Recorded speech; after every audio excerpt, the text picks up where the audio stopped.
At the same time, he's canceled so many shows where people are like, I'm never going to go see him because he's going to cancel this fucking show anyway. Wow. But it's like, fuck that, man. I'd go see him anytime I got a chance to. You know, he's just that good. And I'm kind of biased too because I've listened to nothing but the Smiths about 10 years ago over and over and over and over again. So many people are Johnny Marr fans, which leads me into the Modest Mouse thing again too, because Johnny Marr played with Modest Mouse for a little while too. 6 Degrees of Modest Mouse. Yeah, right. There's so many people in there. Connected, yeah. man. But if you get a chance to go see either one of those shows, I think those are the very, very good shows to start the, I guess, the fall tours that a lot of people do, especially around here.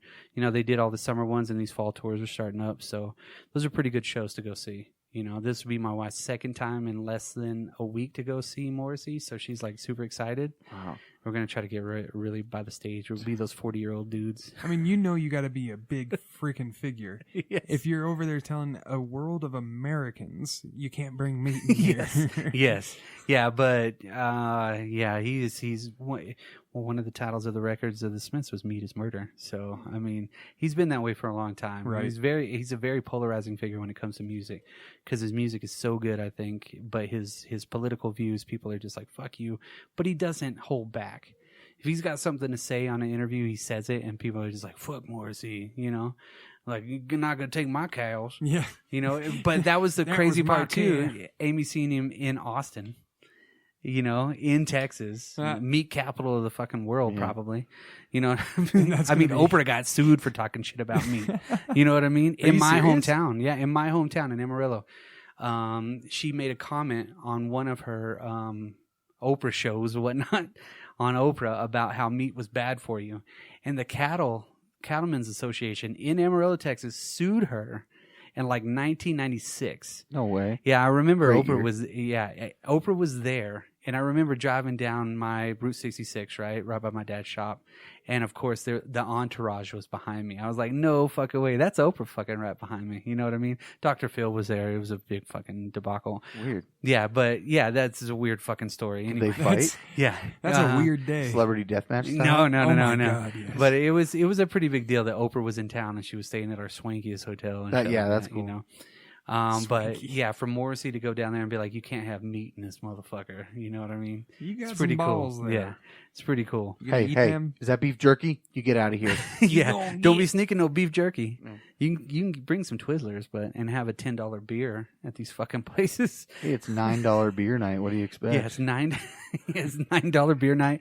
And what I hate about concerts now is they take the cap off your fucking water. So you might get a beer, right? But you know you're going to want something to drink afterwards if you're not drinking 3 or 4 more of those beers. Mm-hmm. And they're like, here you go. And they take the cap off your bottle fucking water. So yeah, you're trying to enjoy a concert with an open fucking beer and an open water. You can't put it fucking down. You can't move the shit. Oh my God. It's like, what the fuck is this? You ever ask them why? Well, they don't want you throwing that shit on stage. That's the only reason why I can think of. Or a bunch of bottle caps in the ground and somebody slips and Yeah, I really think that it has to do with don't throw shit at the fucking they don't people. Want it because if it doesn't have a top, it won't hurt as much. Going into any concert is almost as bad as getting on an airplane now. You know what I mean? Any sporting event or anything like that, you have to go through the whole the metal detectors and everything like that. But it's still, I mean, if you get a chance to go see some of these shows, definitely go do it. Yeah. Definitely check out Mudhoney. Definitely check out anybody that's got the new music coming out. And if you have any suggestions for us to listen to or any shows, you know, because I got a couple of friends in bands here. Tyson, we got some shows coming up with a couple of our friends, the ETs. Yeah. Eternal Temples. We got a couple of shows coming up with one of our friends from Menagerie. Colin's going to be doing some shows. I think Glenn might be doing a couple. Oh, really?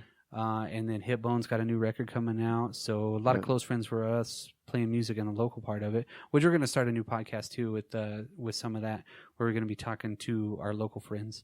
You know what I mean? Just talking about music. So stay tuned for that. Stay tuned for our Even Galeon podcast that we got going on, our After Dark series, Dropping Deuces series. Yeah, we're dropping some deuces. Fucking what else? Mitch, don't you have something coming up too?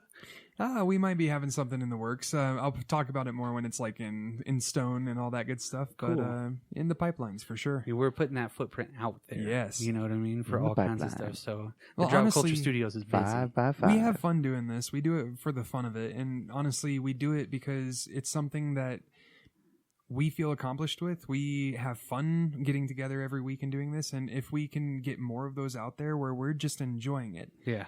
Then why not? Yeah, I know. We've made so many good friends so far too, which is really cool. Other all across, podcasts. all the podcasts, like the Not for Everyone podcast. Those guys are super cool. They always have really awesome content. The Killer Rabbit Pod, Get to Art podcast. There's so many people out there that we've actually made friends with because of doing the podcast that we would never been friends with before. Never. Yeah. Which is pretty cool too. And a lot of my like Facebook, because Facebook is for shit. But I've had a couple of pretty cool people pop up on my feed, like the original Captain America. Guess who's friends with him right now? Me. You. Reb Brown. Yeah. Reb Brown, the original Captain America from the 70s. That's the coolest shit. I was like, add friend. Yes. Add friend. And then Clint Connolly popped up on my feed the other day too, the bass player from Mission of Burma. No way. Yeah, so I'm like, yes. Those guys rule. I'm friends. That's pretty awesome. But you got a mixtape? Who's got a mixtape? I don't. You don't got a mixtape? Wait, did we think I did? I thought you said you had a mixtape. No. You said I got a mixtape right here. That was the joke I was making earlier. Because I was saying... I thought you were serious. No. I always have a mixtape on I got some standby. too, yeah. Because last week we did the Drop Culture mixtape volume 12, and it was a Pixies mixtape in honor of the Pixies' new record, Beneath the Eyrie. And then I got a newer one right now. You want me to go for it? I don't have a name for this podcast, but this is another one of those classic ones that This playlist. Yeah, that I kind of grew up with. A lot of these songs. And it's more of a classic rock playlist mixtape. Which it starts off with Jimi Hendrix Experience, Axis Bold as Love, or just Bold as Love. Number 2 is Houses of the Holy by Led Zeppelin. Number 3 is Ace of Spades by fucking Motorhead. Yes. Then we got Sheer Heart Attack by Queen. I love that fucking News of the World record. Is pretty awesome. But then again, I'm bringing in some more Rolling Stones like Bitch and Dead Flowers. Dead Flowers is one of my favorite songs. I've learned like 4 songs off of this record in the past like 3 weeks. Just sitting down, just playing these songs. After that, we have the inspiration for the Eagles of Death Metal, Dropout Boogie by Captain Beefheart and his Magic Band. Yes, love that song on the Safe as Milk album. Right. And then we got, no, it's on, is it Safe as Milk? Yeah, it is. Yeah, that's right. Got Electricity on it. Yeah. And then after that, I got this song called Sail Away by Deep Purple. Now, if you want to hear a pretty awesome fucking song, I think this is one of the first records with Glenn Hughes on it. Ooh. Glenn Hughes is a badass fucking bass player. Yeah. And this one has, is it David Coverdale that was singing? Somebody like that. There's like some major singer that took over at this point too. After that, Traveling Band by Creedence Clearwater Revival. And then to wrap it all up, I ended with one of the I would almost refer to these guys as the darkest band that has probably ever been, and that's the fucking Doors with Not to Touch the Earth. Ooh. I think their music is fucking fantastic. Deep cut. Yeah, and it's just very, very dark and eerie and just awesome. And it kind of fits with that whole classic rock kind of vibe that I was going for on this one. So you should call that one like the Death of Metal or the Classic Death of Rock. Coke. Yeah. Classic Coke. Yeah. Perfect. Yeah, that is fucking all of those records. They were probably on a lot of cocaine, Physical Graffiti, fucking there's a lot of shit. Yeah, it's called a Classic Coke. That's classic. Maybe classic. we were a little early. Maybe they were more on like mescaline and stuff. Well, the Doors were. Well, that ruins the name, so we're going with Coke. Okay, yeah. Classic Coke. Well, the Doors were definitely on fucking something on that one.